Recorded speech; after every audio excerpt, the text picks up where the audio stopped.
Hello citizens and welcome back. In today's video I would like to take a quick look at the state of 3.18, estimated release to live, and how it might affect development moving forward. As always, if you like this video, sacrifice a like and a comment to the YouTube algorithm and subscribe for more. And here's a shout out to our amazing patrons for their support of the channel and the Armory. If you would like to join them, click the Patreon link in the description or become a channel member to get exclusive information and access. So why is 3.18 taking so long to go live?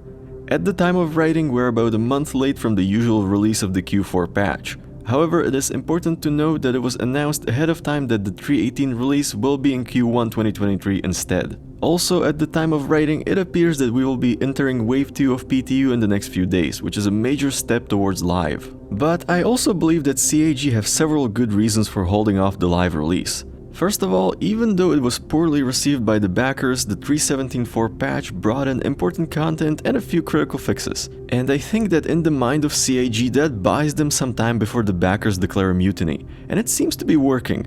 I think that the dynamic events in the PU successfully kept the backers entertained for the last month. But the most important reason, as we all have heard, 3.18 brings one major feature: persistent entity streaming. It completely changes the way the game handles persistence.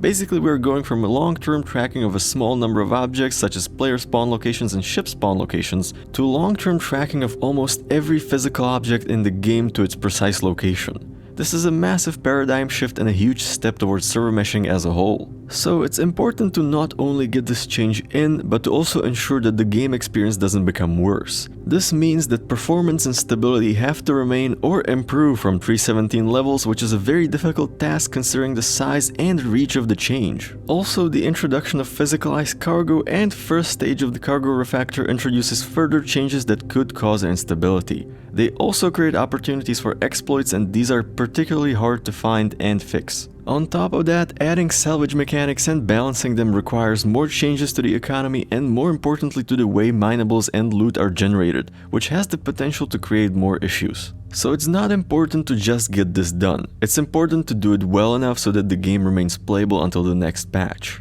This is actually the first time in my 7 years as a backer that I see CAG doing proper testing on their next major patch, and I hope they continue doing this moving forward. Because I think that by keeping 3.18 in the PTU for this long, they managed to find and fix critical issues that would have been game-breaking later on. This, however, comes at a cost. Not so much a monetary cost because the funding is still flowing in, but at the cost of time.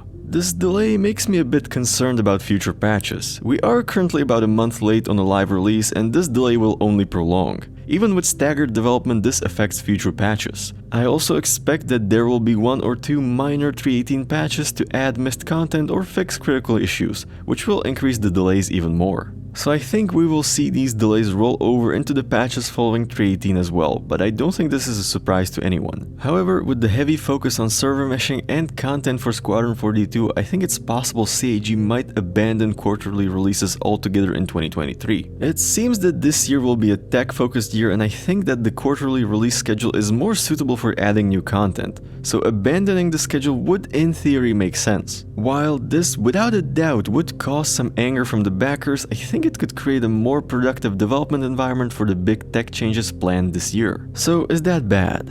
Not entirely. While I don't think we will get 4 major patches like we're used to, I think we will have at least 2 this year with some exciting content and tech changes. We're very likely going to get much closer to server meshing, and we might see Pyro next year. And with that being said, that's it for tonight. What do you think? Is 3.18 taking too long? Will this delay affect future patches? Let me know in the comments. Thank you for watching, fly safe, and I will see you in the verse.